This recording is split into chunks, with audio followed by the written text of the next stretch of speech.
आप में से किसी को अगर मैं कहूँ कि एक ऐसा बैंक है जिसमें आप अपने पैसा डालने पे अगर आप इस महीने 1 लाख रुपए डालेंगे तो अगले महीने हम आपको 2 लाख रुपए देंगे, 2 लाख रुपए देंगे। बट बात इतना ही है कि ये बैंक कब दिवाला निकल जाएगी पता नहीं है। ये बैंक कब दिवाला निकल जाएगी पता नहीं है। आप में से कितने लोग वैसा बैंक में पैसा डालने के लिए तैयार होंगे बताइए? कौन कौन? कोई नहीं डालेगा, है ना? क्योंकि कोई भी बुद्धिमान व्यक्ति उसमें तो डालेगा नहीं। कोई मूर्ख व्यक्ति सोचे अरे अगले महीने 2 लाख मिल जाएगी करके डालेगा और बीच में ही उनका निकल गया। बट समस्या है कि उस प्रकार की मूर्खों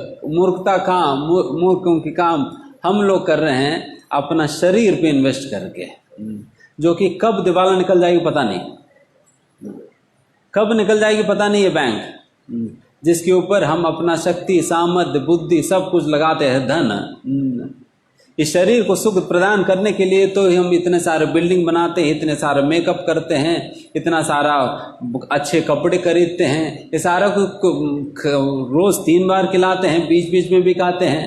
तो इतना कुछ जो हम कर रहे हैं खाने के द्वारा हो या कपड़े देने के द्वारा हो, इतने घर वर बनाकर हो, इतना LIC पॉलिसी बनाकर हो, इतना पैसे इकट्ठा करके हो, what is it that we are doing through all of this? It is kind of an investment on our body. एक प्रकार की इन्वेस्टमेंट है हम अपने शरीर पे जो कर रहे हैं, जिस शरीर का कोई गारंटी नहीं कब दिवाला निकल जाएगी इसकी। वैसा बैंक में हम इन्वेस्ट करते जा रहे एंड जो बैंक, जो गवर्नमेंट की बैंक है, जो परमानेंटली रहने वाली है, उसमें पैसा डालने का समय ही नहीं है। जब भी पूछा जाए प्रभु जी मंदिर आओ, कहते समय नहीं, माला करो तो समय नहीं, प्रभुपाद जी की पुस्तक पढ़ो तो समय नहीं।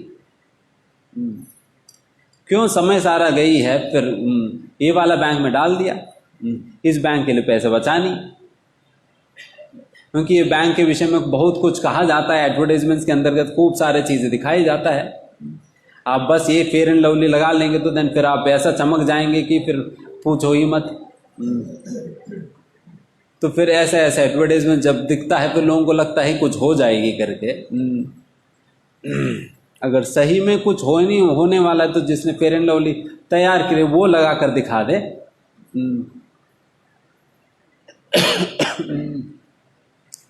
तो इस प्रकार से इस दुनिया के अंतर्गत हर चीज क्षय होना ही है। हमने कौन सा ऐसा चीज इस दुनिया के अंतर्गत आज तक देखा है हमारे अनुभव के अंतर्गत जो क्षय होता नहीं है, जो खत्म होता नहीं है? हर चीज हमारे आंखों के सामने सड़ता हुए तो दिखाई दे रहे हैं। What is it that is left forever in this world eternally? Nothing, कुछ भी रहता नहीं है। तो फिर वैसा चीजों को एकत्रित करने के लिए क्यों भागते हैं व्यक्ति करके यही भगवत गीता में इस प्रकार से कहते, इसलिए नेहाविक्रमणासोस्ति प्रत्यवायो न विद्यते स्वल्पमप्यस्य धर्मस्य त्रायतो महतो भयात्।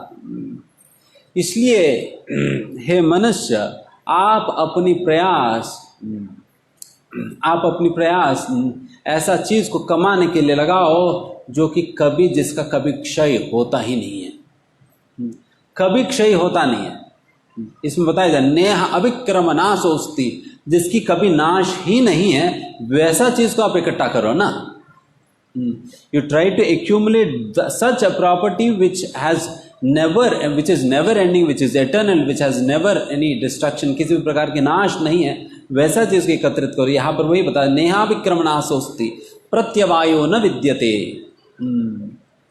इसका कभी नाश नहीं। कौन सा ऐसा चीज है? स्वल्पमपि यस्य धर्मस्य, वही धर्म है, वही भक्ति है, वही आध्यात्मिकता है, वही आध्यात्मिकता है, वही एकमात्र चीज है जो कि क्षय हुए बिना हमेशा के लिए आपके साथ रह जाएगी।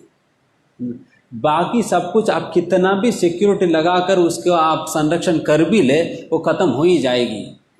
कम से कम इतना तो देख ही लीजिए। अगर मान लीजिए कि आपने इस जन्म में आपने पीएचडी कर लिया, 2-3 पोस्ट डॉक भी कर लिया, और फिर उसके बाद मर गए।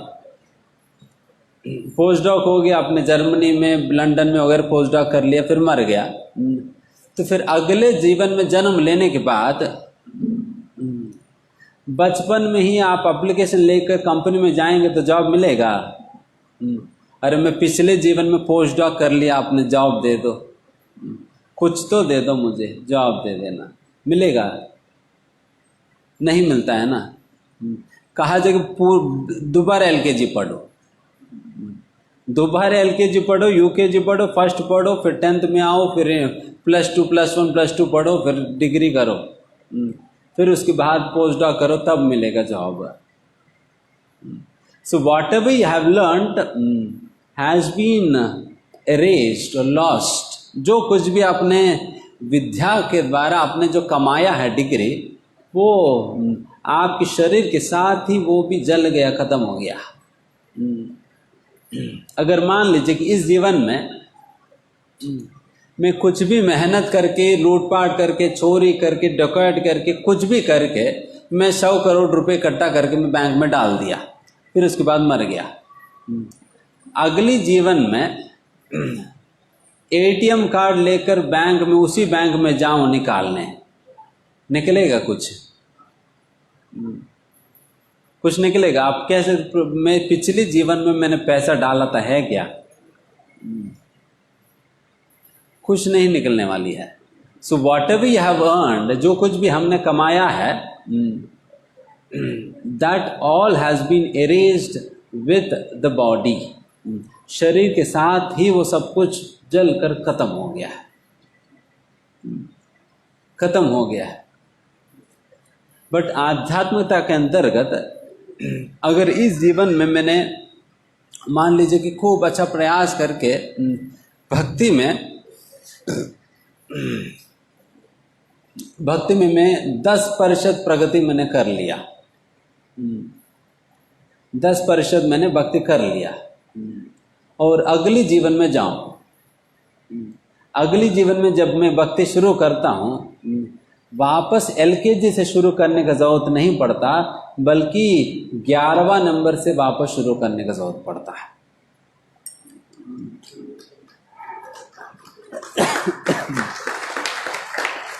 है ना, 11वां नंबर से शुरू करने की जरूरत पड़ता है। इस तब वही बात भगवान कह रहे, नेहा विक्रमणा सुस्ती, इसका कभी नाश नहीं है। आपने 10 कमाए तो 10 आपके पास हमेशा के लिए रह जाएगी। अगर आपको याद नहीं भी आए, मान लीजिए अगले जीवन याद में नहीं भी आया, फिर उसके अगले जीवन में भी आपके बैंक अकाउंट में वैसे ही पड़ा रहेगी, वो कोई नहीं लेगा, कोई नहीं लेगा। वो आपके परमानेंट बैलेंस है, वो परमानेंट बैलेंस, वो कभी खत्म नहीं होता, उसका कभी क्षय नहीं है, हमेशा वो वैसे के वैसे ही रहता है।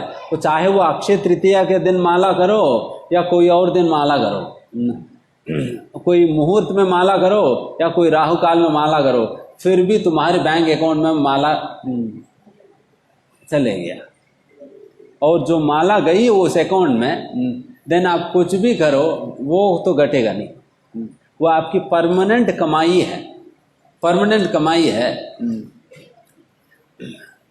जिस प्रकार से अगर मैं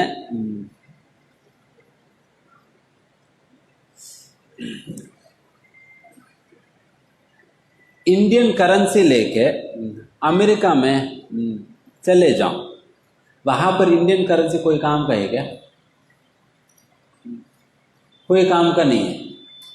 अगर मैं 1 करोड़ रुपए लेकर चले भी जाऊं, वहां पर कोई काम का नहीं, चाय भी खरीद नहीं पाऊंगा। हम वैसे तो पीते नहीं है, कुछ भी खरीद नहीं पाऊंगा। वहां पर इंडियन करेंसी चलेगी नहीं, वहां पर चलता क्या? डॉलर ही चलेंगे।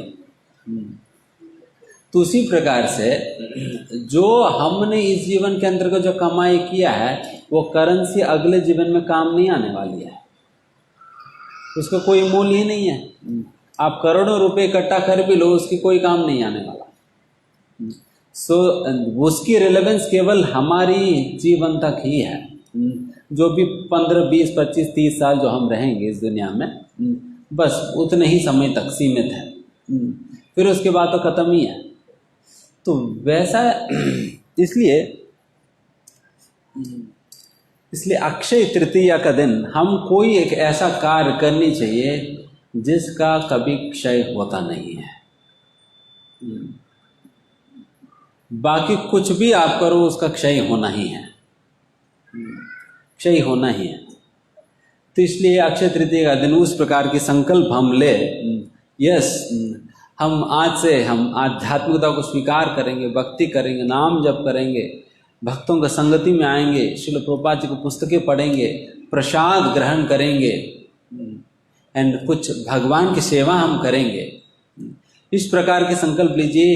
ये संकल्प के दौरान आप जो करते हो उसका कभी क्षय नहीं है, उसका कभी क्षय नहीं है, वो हमेशा के लिए आपके साथ रह जाएगी।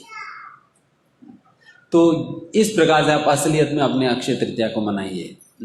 बाकी आज के दिन तो आप बाहर जाएं तो सारे के सारे ज्वेलरी शॉप जो है सारा भरा पड़ा है, सभी लोग खरीदने में लगे हैं कि आज हम खरीद लेंगे तो दिन फिर पूरा हमारा घर भर जाएगी सोने से। अरे कितने बार आपने खरीदा नहीं अक्षय तृतीया का दिन, फिर भी क्या हुआ? पिछली बार जो खरीदा वो क्या कहा गई, इस बार जो खरीदे वो कहाँ जाने वाली है? Nothing is not remain, this is all just fooling around.